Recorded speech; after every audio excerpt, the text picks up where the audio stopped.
My boyfriend's other women was a secret he kept in the family. I never believed two people could fully understand each other, not after what I'd seen. But then Eli appeared, as if from the very darkness I was using to hide from people. He wrote to me simply, "I read your post. I understand you." Those two words became the start of something I couldn't call love or friendship. It was just that someone understood. We wrote to each other every day, for a long time, chaotically, as if we were afraid it would all disappear tomorrow. He told me about his childhood, about a woman who called herself his aunt and taught him how to be a man when he was only 5, about the silent family where everyone knew but no one spoke. I answered with my own stories, about my adoptive father who shattered my trust in the world, and about my mother who decided I had broken up the family. We spoke the language of pain, and in that we found solace. "You are not what was done to you," he wrote once. I memorized those words as if he had carved them onto my heart. After 3 months, we were already calling each other we. He suggested, "Come, I want us to start over." I was afraid. I had just clawed my way out of one toxic cycle, and I knew how those stories ended. But he seemed different, vulnerable, honest, exposed. I bought a ticket. When I landed, he met me at the airport. He was taller than I thought, and he looked older than his 23 years. There was something in his eyes that made me believe everything would be okay. We went to his sister Sophie's place. She was away for a few days with her kids, leaving us the house. Those 3 days were like from another world. Quiet evenings, shared breakfasts, talking under the covers until morning. For the first time in a long time, I felt alive. When Sophie returned, everything changed. She was welcoming, too welcoming. There was tension in her smile as if she was trying to keep something invisible under control. At first, I didn't understand what. Then I started to notice. She wanted to own Eli's attention all the time, and it began to wear on me. I told him about it. He suggested we get a motel for a few days to be alone. We left, and it really did feel like a honeymoon. Long walks, cheap pizza, movies until dawn. He said he wanted to live with me. He talked about the future, about marriage. The word marriage came out unexpectedly, and I didn't know whether to be happy or afraid. But he sounded sincere, and I was so tired of doubting. "Let's tell Sophie," he said. "Maybe we shouldn't," I smiled uncertainly. "She doesn't seem—" "It's fine," he interrupted. "She should know." We went to see her that evening. Sophie met us with a cold smile. Eli stood before her as if before a judge. He said, "We've decided to get married." At first, she said nothing. Then she said quietly, "You marry her?" Her gaze was fixed on me, but she was speaking to him. "She's using you, Eli. Can't you see?" I froze. She was uttering words she could only know from our private conversations, phrases I'd whispered to him at night when he was stroking my hair. I looked at Eli. He stood there, eyes downcast. He didn't say a word in my defense. "How do you know all this?" I asked. Sophie smirked. "Maybe because he tells me everything?" The world swam around me. I felt the ground give way beneath my feet. Eli finally lifted his head and said, "We're leaving." We left, but I could no longer believe he was on my side. The following weeks were chaos. We had no money. He'd lost his job. We lived on the remnants of my savings and the occasional handout from Sophie, even though he swore he wasn't talking to her anymore. He became irritable, volatile. Sometimes he'd be silent for days, then suddenly drink himself into a stupor. Once drunk, he said, "You think I don't know you look like her." "Like who?" I asked. "Sophie. You even laugh the same." I wanted to scream, but only whispered, "Why do you say that like it's a bad thing?" He fell silent, then exhaled, "She hurt me, but she taught me everything I know. Understand?" I didn't understand. I couldn't understand. Later, when he was drunk again, the truth burst out of him like pus from an old wound. "It wasn't my aunt, Clara," he said. "It was Sophie." He smiled a drunken, bitter smile. "She was the first. I was 14. I recoiled. "Your sister?" 3 years older, and she still thinks she saved me. The world shattered into pieces. I saw his lips moving, heard his voice, but I couldn't believe it. "And you defend her? And what about you? You went back to your father when you were 18, he said softly, almost tenderly. I hit him. Not hard, just to make him stop. He laughed, a short, crazy sound. Then we both cried, each in our own silence. The next morning, he pretended nothing had happened, made coffee, asked if I'd slept. I answered, mechanically, but only one thought was spinning in my head. What if it never ended? Sometimes at night, He'd go out into the hallway. I could hear him whispering to someone on the phone. I couldn't hear the words, but I knew it was her. And then I understood. I can't save him. We are both still prisoners of our own monsters. Only now, we're together. Morning always started the same. The dim light from the window, the smell of stale coffee, and the feeling that I was waking up in someone else's life. Eli would sit on the edge of the bed, hunched over his phone, silent. He didn't look at me when I woke up anymore. He'd just say, "Good morning," as if we were neighbors who accidentally ended up in the same room. I learned to gauge his mood by his breathing. If it was even, the day would be quiet. If it was short, ragged, a storm was coming. Sometimes I caught myself starting to fear the silence between us. It felt too much like the one that had lived inside me since childhood, viscous, with an aftertaste of guilt. At some point, he stopped hiding that he was talking to her, to Sophie. He said, "It's just Hamley. She's helping." Helping with what? Food, the car, money. Doesn't it seem strange to you that she needs to know where you are every minute? He looked at me like I was a child who didn't understand the obvious. She just cares. You don't know what normal care looks like. Those words stung, because somewhere deep down, I knew he was right. We started fighting again. I accused him of being dependent on his sister. He accused me of being insanely jealous. Sometimes it ended in screaming, sometimes in a tomb-like silence. The worst part was that I couldn't leave. I had no money, no place to live, not even a return ticket. And he knew it. He didn't lock the door, didn't threaten me. He just created a space around himself that I couldn't help but return to. When he spoke, his voice seemed to hold me by the throat, gently, but inexorably. Sometimes I saw his eyes, not in rage, but in those rare moments when he was sober. There was guilt in them, real, deep, like a well. He wasn't a monster, just a person who never learned to tell love from duty, intimacy from submission. In those moments, I believed I could save him, that if I stayed, if I endured, he would heal. But maybe I just didn't want to be alone. One night, he got drunk again and started talking about his childhood. His words were tangled like fragments of an old tape. "She came at night," he muttered. "Said it was a secret, that this is what happens between people who love each other." I listened, wanting to cover my ears. There was no disgust in his voice, only confusion. He didn't know where the evil ended and the attachment began. When he silenced, I tried to hug him. He pushed me away. "Don't touch me," he said. "You don't understand." I lay beside him, feeling him tremble. That night, I understood for the first time, his pain was greater than my love. The next morning, I found a message from Sophie on my phone. It was short. "Is he drinking again? Don't push him." Not, "Take care of him," or "How are you?" but specifically, "Don't push him." I deleted the message, but it felt branded onto my mind. Later, when he came back, I couldn't take it. "Why is she texting me?" "What?" "She knows you're drinking. How?" "Maybe she guessed." "Or you told her." He stayed silent. And that silence said everything. Sometimes I thought I saw Sophie in every reflection, in shop windows, in mirrors, even in my own gestures.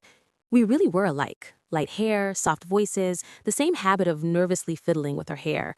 I started to hate my own reflection. When he said, "You're beautiful," I'd imagine he was saying it to her. One day, we went to see a friend of his, an old acquaintance who was helping with housing. He greeted us warily. When Eli went to the bathroom, the man looked at me and asked quietly, "You know who she is to him?" "His sister." He smirked. "He told you that?" I felt a chill run down my spine. "What do you mean?" "Just be careful. His situation is complicated." Then he fell silent, as if regretting he'd said too much. But I didn't need any more explanation. When I got back that evening, Sophie called. Her voice was calm, almost kind. "Clara," she said, "I just want to help. He's not always stable. I know you're afraid." How do you know I'm afraid? Because I know him better than anyone. She paused. Sometimes people repeat what was done to them. Don't take it personally. After those words, I sat for a long time, not moving. What was she trying to say? That he might hurt me? That she was justifying what she had done? I didn't know. And I think I didn't want to know. A couple of days later, we fought again. I tried to leave. He blocked my path, not roughly, just stood there, not letting me pass. I'm not your enemy, he said. Just don't go, please. I'm tired, Eli. Then stay. Rest. You can decide later. He spoke calmly, but his eyes were wild. I knew that look, the one a person gets when they're afraid of losing control. I stayed. The following days were like living in a fog. He hardly went out. Sometimes he'd sit by the wall for hours, talking to himself. I heard Sophie's name. Sometimes he confused it with mine. When I tried to talk to him, he'd get angry. Stop digging up the past, he'd shout. Do you want me to be that boy again? I want you to stop running, I'd reply. And you? Aren't you running? Isn't that why you're here? Because you're looking for someone to break you first all over again. I didn't answer because it was the truth. One night, he disappeared. I woke up. The bed was empty. The door open. I looked for him everywhere. His phone was off. I walked to Sophie's house, though I didn't know why. The windows were dark, but her car was in the driveway. I stood on the street, shivering in the wind, and saw a light come on in the house. A silhouette in the window. Tall, male. Then a female one. I didn't wait for the scene to end. I just left. He came back in the morning. He smelled of alcohol and something sweet, something foreign. Where were you? I asked. At her place. She needed help. At 3 in the morning? He shrugged. You don't understand, Clara. I can't leave her. She's family. I laughed. The laugh sounded strange, as if it came from another person. And what am I? You're just not her. Those words were the last thing I could take. I packed my things. There weren't many. He sat there, not interfering. Where will you go? He asked. I don't know. Back home? No. I looked at him, and for the first time, I didn't see a victim or a sick person or a boy, just a person who didn't know how to live without his darkness. Eli, I said, I am not your shadow. He closed his eyes. And I am not your savior.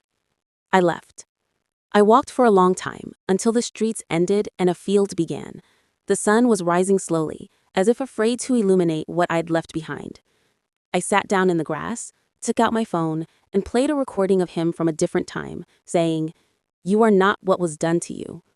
His voice sounded different now. It didn't belong to him anymore. It belonged to me. I turned off the recording and just listened to the wind. It was quieter than I remembered, but for the first time in a long time, it didn't sound frightening. A few days later, I received a letter from Sophie. It came by email, short, almost emotionless. He's in the hospital. Overdose. Alive. Don't come. I didn't go. Not because I didn't want to, but because I knew I would stay. I deleted the letter and went to sleep. In my dream, I saw the sea. The waves were quiet, transparent, and no one was drowning in them. Sometimes I think about him, about how we both wanted the same thing for someone to finally say, you are safe. But perhaps you can only hear that from yourself. Now when I look in the mirror, I don't see Sophie. I see a woman who is still afraid but has learned to walk. And that, I suppose, is enough. When I returned home, the city felt alien.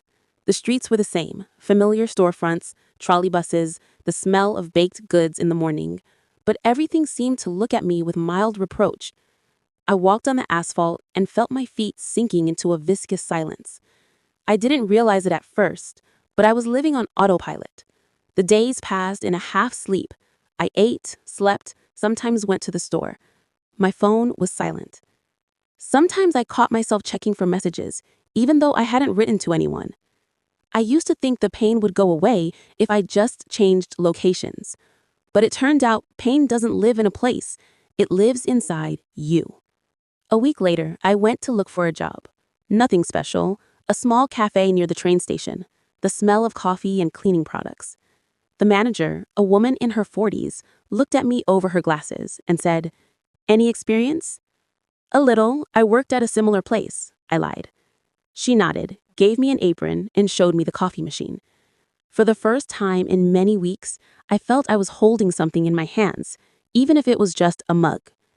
In the first few days, I made constant mistakes, mixed up orders, spilled milk, burned my fingers. But no one yelled at me. It was unfamiliar. Once, an old man by the window said, "You have sad eyes." I smiled and said, "All baristas have sad eyes." He nodded, as if he understood. I couldn't sleep at night. Not from fear, just thoughts wouldn't let me go. I kept returning to the conversation with Sophie, to her phrase. Sometimes people repeat what was done to them. Now I understood it wasn't an excuse.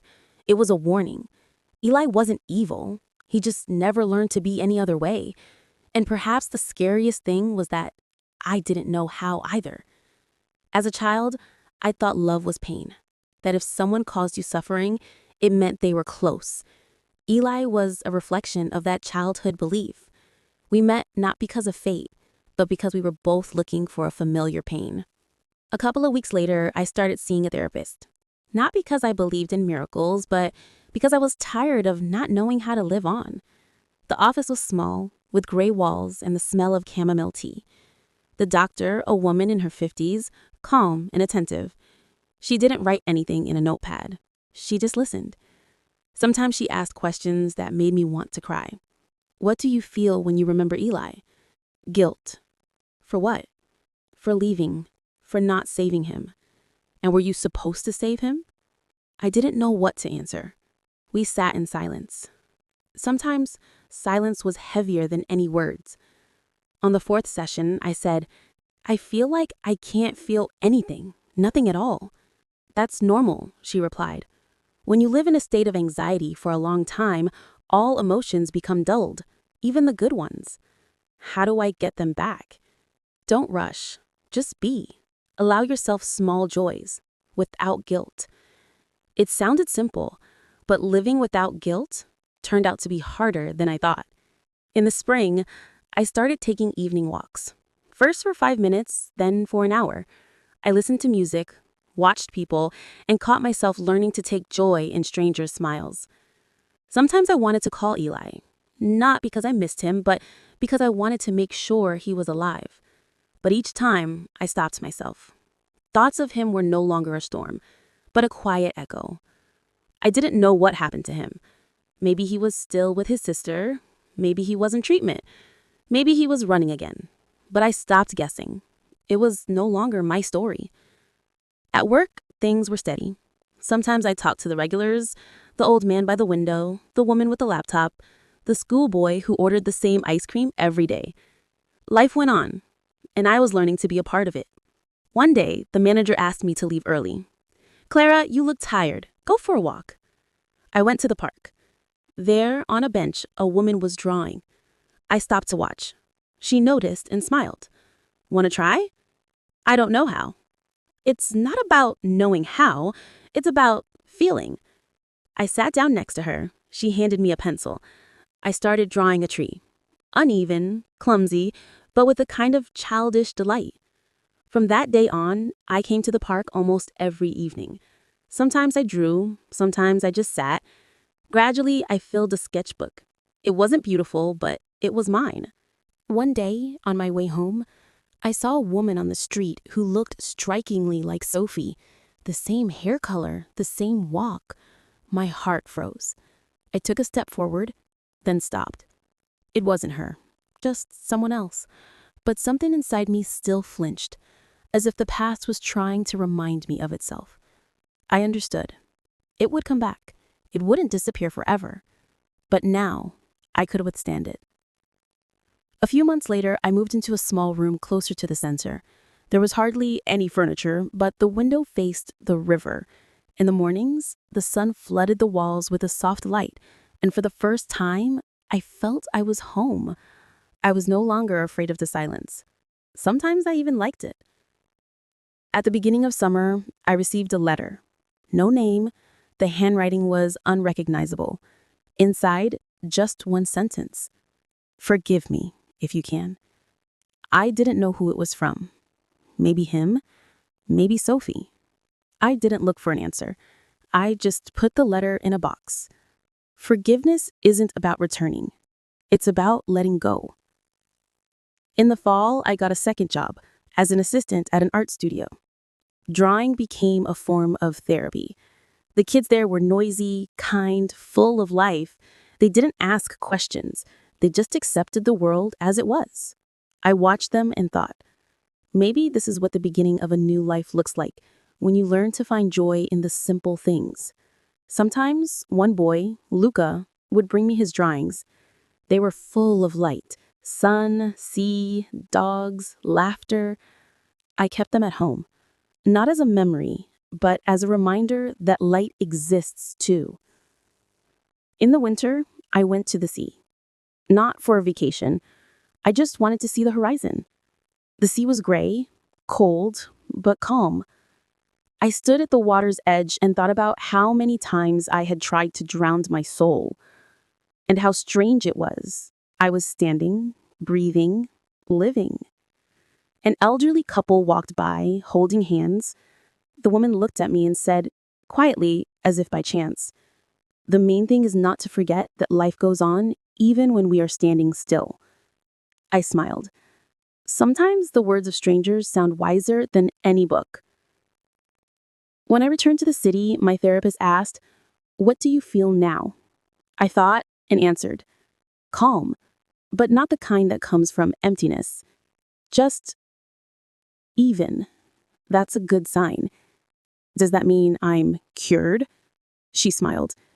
"The trauma doesn't go away, but you've learned to live alongside it." Sometimes I still think about him, not with pain, more as a person who was part of the journey. Sometimes I feel that if we had met in another life, things could have been different. But I suppose it had to happen this way. Everyone in our life teaches us something. He taught me about boundaries. Sophie taught me to distinguish love from power. And pain taught me to value peace. The following spring, I signed up for art therapy courses. Now I was helping other people draw their inner worlds. When one of the participants said, "I can't, my hands are shaking," I answered her with the words of the woman from the park. "It's not about skill, it's about feeling."